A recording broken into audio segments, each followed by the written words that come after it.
joy awaits you. It really does. If you can do the healing work and decide that it's imperative that I heal the shame and the stories and the stuff that keeps me stuck in the muck.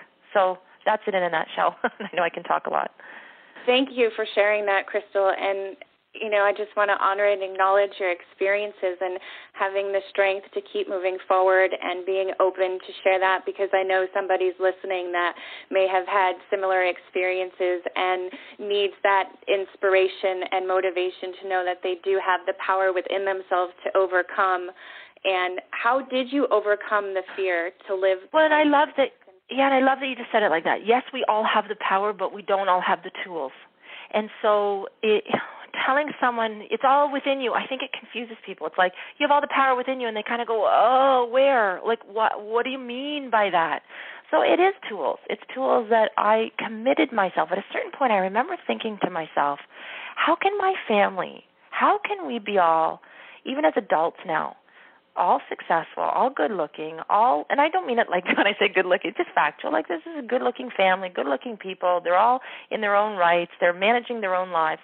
How can we all be so dysfunctional together? Like, it became this driving mission for me to figure out, how can I be so loved and so loving in so many areas of my life and so broken in this area? And I learned that was my purpose in life, was to figure out relationships and to figure out how to heal this. And I knew it was an inside job. I really knew. Like, I knew that my family was triggering me. I knew that people in my life, whether it was an unhealthy, toxic relationship, that I'd contribute to it. I knew all those things were triggers for me, and they were showing me where I was wounded, and they were showing me, but I innately knew it had nothing to do with anybody. It had to do with beliefs, stories that I was carrying inside. And I really did make it a mission almost to decide how do I learn the lessons in this? How do I rise above this? How do I learn how to manage my emotions? How do I empty out the baggage of emotions that are locked inside my body? And that's why I get sick so often, and that's why I've had all these things manifest in my body. So for me, crazy as it sounds, it was a journey one step at a time. And I had no idea when I was 28 that it would evolve to where I am now at 44. But at 28, I thought I'd gained all this weight, and I'd had these little babies, and I needed to lose this weight. And it really started off, it was 1997. It was February 1997, and I have the very first journal I've ever written in. I had no idea I was a writer. I'd never journaled. I'd never written in diaries. I'd never written. In fact, in grade 12, my English teacher kept giving me low marks, and I'd always done so well in school. And I remember my English teacher saying, "You're just not a good writer." What if I would have believed him?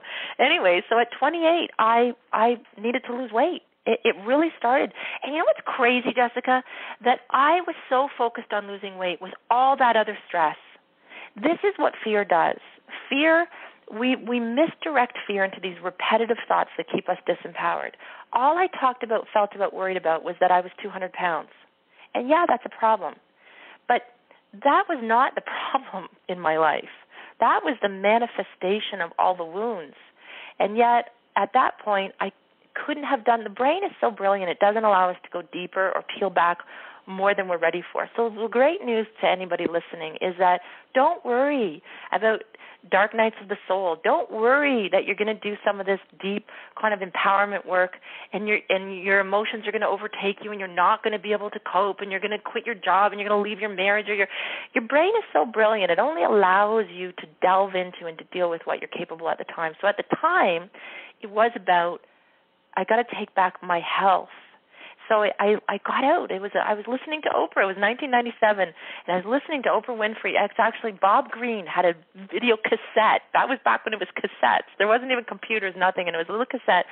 And he was talking about making the connection. And funny enough, years later, I would hear Oprah say on her TV show, I never knew what Bob was talking about when he was saying you got to make the connection. And at that time, I don't think I knew what he was talking about either. But the next morning I got up, and I tied on my running shoes, and I thought, I'm going for a jog, and I realized that there was no jogging at 200 pounds. There was walking. And the walking was time, me away from my children, away from the chaos, away from the busy, and I didn't know at the time that I was engaging in the first moments of peace. And I would walk, and I would talk to God when I walked along. And funny enough, it was February. So here in Canada where I live, that particular February was about minus 40.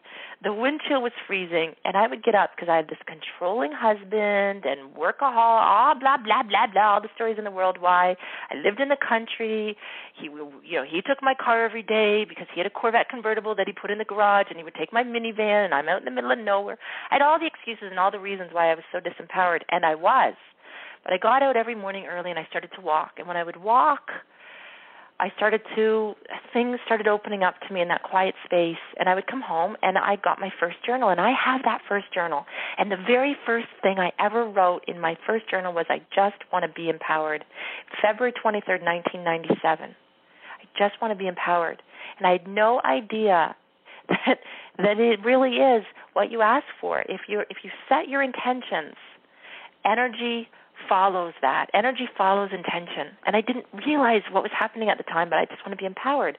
And I stayed in those kind of questioning, how do I become more empowered? And then I would start walking every morning. I got up at like 5, and it was freezing and dark, and I started to jog, and by that summer from February, I don't even know how it happened, I threw away the scale because the scale was the devil to me.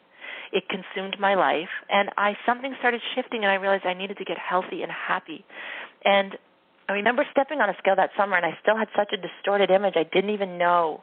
I was 121 pounds, and I kept going into clothing stores to buy clothes, and I'd say, "Oh, I'm a large. I need a size." And I remember a woman at one point said to me, "Crystal, and she didn't know my name. She just said, "You're not a large. You're not a large. You're a small." And I couldn't even get my head around. It had not caught up. And I remember her bringing me, we went from size 12 down to size 10, and then it was size 8, and then I was size 5, and then she brought me a size 3. And I could not fathom. So at that point, I wrote my first book. It was like, I'm going to help all the fat women in the world lose weight and feel great, because I felt great. And I self-published my first book, and Hay House picked it up, and I left that controlling marriage, and I got on this journey, but it was unbelievable to think really each step led me to the next layer of my healing. And it wasn't about being fat. It was really about healing the stories. And I never knew that telling stories about my experience would be so healing for me. I really thought that I was telling these stories somehow to heal other women in the world. And in the end, having the honesty and the vulnerability to just tell the truth. I'm sometimes great, and I'm sometimes not. And I sometimes drink too much, and I sometimes eat too much, and sometimes I'm so on top of my game, you can't even believe what I get done. It was really learning how to love myself in spite of myself. And that was the gift that really ultimately in 18 years that's come now. And I'm not 121 pounds anymore. I'm probably 150-something pounds now. And I love myself and feel more happy in my own skin than I've ever felt. And I still move my body because I love my body. And I drink lots of water because I know my body needs it. And I listen to my body. It's my trusted instrument. And I sometimes still drink too much, and I sometimes eat too much, but I'm really at peace with sort of peace. That's what it is, peace. Peace is integrating all the wounded parts of you, not just the best parts of you. It's loving all the parts of you. And that's a process. So I know saying that to someone right now is like, how do I love all the parts of me? You start where you are. You start where you are, and you start by telling yourself the truth. And I think to a lot of times people, they're so in search of happiness, and I say, well, if you haven't been able to hold on to happiness, why don't you try it a different way and just be honest about what you're not happy about? What are you not happy about? Why are we so ashamed to say I'm not happy about my this, or I'm not? Okay, so how do we take the charge out of all this fear? How do we pull the charge out of all the fear that you have about all of these things? And to me, once I started almost pulling out the fear charge, peace is on the other side of that. But we do almost everything to avoid the things that cause us anxiety and fear and anger and stress. We just, I have a coaching school, and I'll often listen to some of my coaches as they're mentoring other people because they're in this, they want to bring everybody to the love and to the light and to the good. And I go, yeah, that's amazing and that's great. But you're going to create codependent relationships where they're going to need you every week to lift them up and bring them to the light. They are the light. If you can just get rid of all the stuff inside of them that shames them and guilts them and fears them, they're already the light. You don't need to take them somewhere. So the real gift in empowerment is removing all the stuff you're so ashamed of, and not removing it with like, I'm throwing you in the basement or in the garbage, just shining light on it. And again, Jessica, I can talk your ear off, but just to leave it with a story on fear, I've had many dark nights of the soul. I mean, I look back and I go, if I wasn't writing best-selling books, I should have been checked in some nights, because the emotions that would come up, and I could not believe what was happening, and I'd be writing and typing, and tears would be streaming down my face, and I didn't really understand what was going on, and I would be afraid. Do I really share this stuff? Do I really do this? This is crazy that I'm so vulnerable.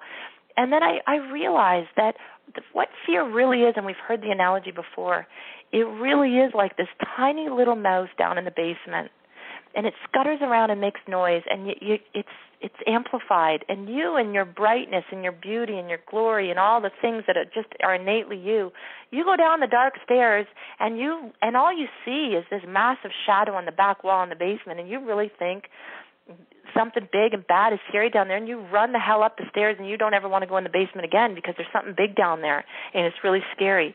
But if you could really, truly know, fear doesn't exist in the universe. It only exists in you, and it's a tiny little mouse. And when you flip on all the lights in the basement, you'll just see a tiny little mouse scurrying around, and it's the projection that we shine at that fear that makes it so amplified. And so it's really taking the charge out of fear. And I never thought I would teach anything on fear, because I always thought it had to be about love and light, and it is. But we have to own our duality. Debbie Ford was brilliant at teaching the shadow, and rest in peace. I love Debbie. She was a dear friend of mine, and she helped me through some of my own dark nights of the soul, and I through some of hers. And I never got the shadow work when she was alive. And I really understand it more now than ever, that you have to face all that you are in order to get to that beautiful place of peace.